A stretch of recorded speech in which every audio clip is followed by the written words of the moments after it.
semua, salam sejahtera.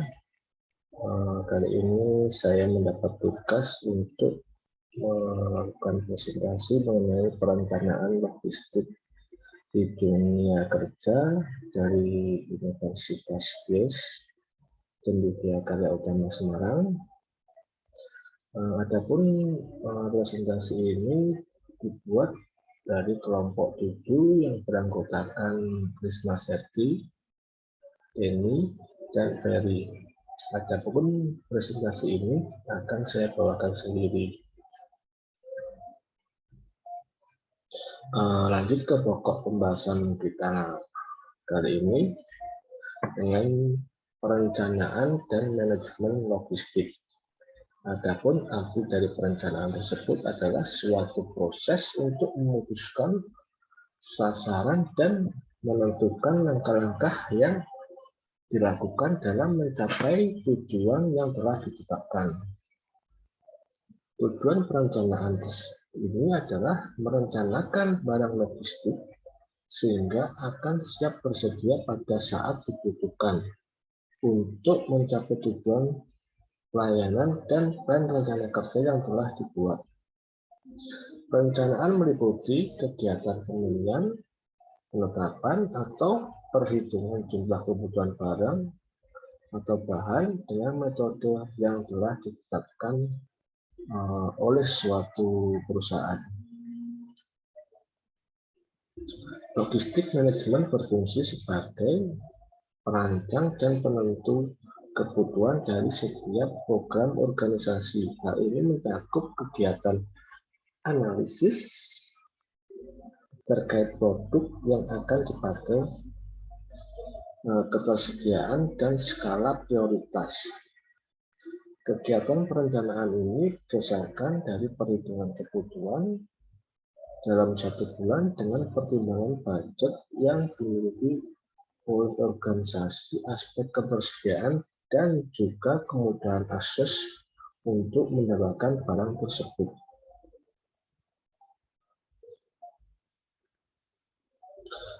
Next,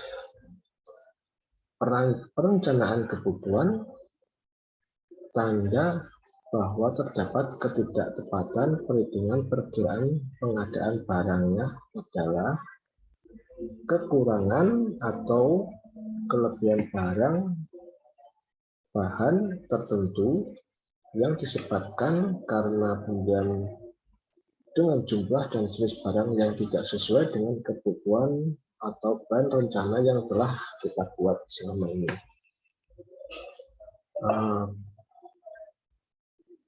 Penyesuaian yang tidak rasional terdapat anggaran di samping faktor-faktor perencanaan, ketidakcukupan barang atau bahan dapat pula disebabkan oleh faktor distribusi yang tidak memadai karena belum terlaksananya fungsi pengendalian oleh unit terkait tersebut.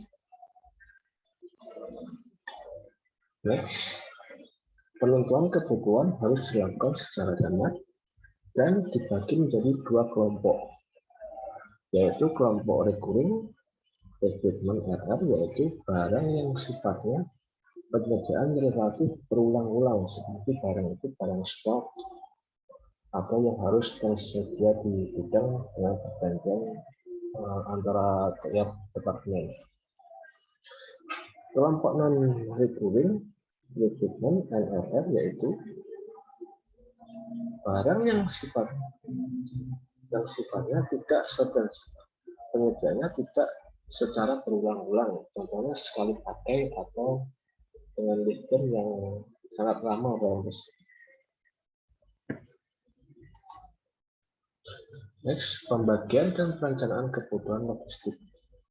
Logistik rutin umumnya adalah barang yang akan digunakan sehari-hari oleh unit kerja dan telah digunakan dalam jangka waktu yang lama. Karena itu, dalam menentukan barang-barang logistik yang rutin,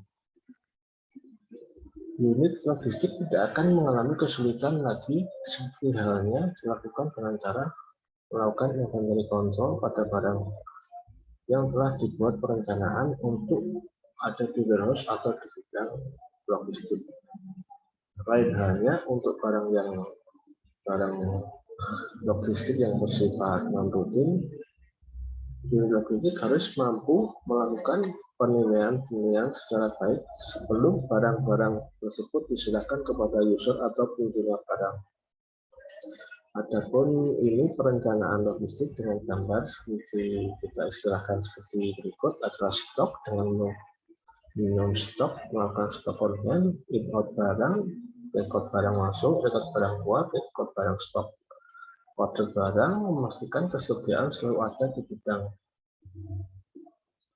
Next, pembagian penempatan barang logistik yang rutin dan tidak rutin yang tersedia di dalam gudang atau warehouse. Supervisor logistik perlu menyusun seluruh nama-nama barang logistik yang dibutuhkan dengan selalu mempertimbangkan relevansi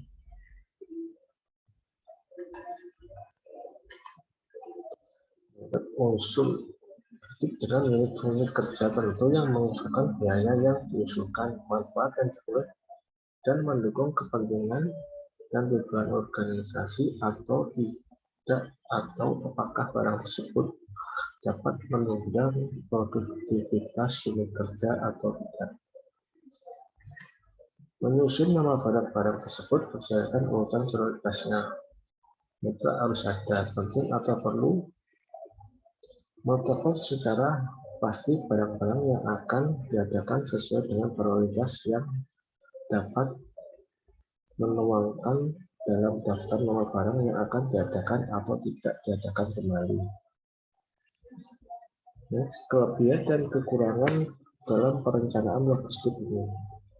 Kelebihannya adalah perencanaan logistik adalah barang yang dibutuhkan selalu tersedia di warehouse dan logistik saat dibutuhkan dalam waktu yang cepat atau reagen yang relatif cepat sehingga dapat menghindari keterlambatan dalam permintaan barang oleh user. Adapun kekurangannya adalah barang yang telah direncanakan tidak terpakai lagi dikarenakan user menginginkan barang dengan kualitas yang beda atau spek yang lain. Next, beberapa faktor yang mempengaruhi proses perencanaan logistik adalah sebagai berikut. Faktor kebutuhan, faktor biaya dan manfaat, faktor anggaran, faktor keamanan kewajiban, faktor standarisasi dan normalisasi, faktor lifted faktor lifted pengadaan barang tersebut. Kesimpulan dalam perencanaan logistik.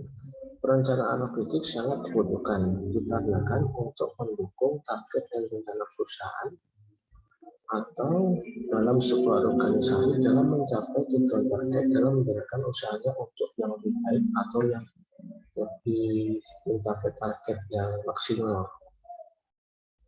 Rencana dan solusi perencanaan logistik. Melakukan koordinasi kepada departemen terkait dan dalam pembahasan mengenai perencanaan logistik untuk kebutuhan yang akan dilakukan dalam satu bulan atau dekade dengan melakukan agenda meeting mingguan ataupun dengan melakukan koordinasi setiap hari. Itu sekian presentasi dari saya ucapkan terima kasih.